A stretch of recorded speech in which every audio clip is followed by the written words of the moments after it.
How to set up your trading profile on Libertex. First of all, open the app on your device and make sure you are logged in. Then tap on the More section from the bottom bar. This is where you can set up and customize your trading profile. Next, tap on your email and select Personal Details. Start by filling in your personal information such as your full name, date of birth, country, city, and contact information. Make sure all the information is accurate as it helps with account verification and secure trading. After entering your personal details, go to Libertex Portfolio or Libertex to manage your account settings. In Libertex, you can access options like deposit and withdraw, which allows you to manage your funds for trading. Make sure your payment methods are properly set up to make deposit and withdrawals easy and secure. Next, explore the report section.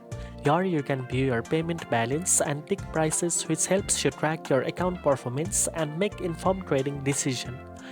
Now you know how to set up your trading profile on Libertex. If you found this video helpful, don't forget to like, share and subscribe for more trading tips.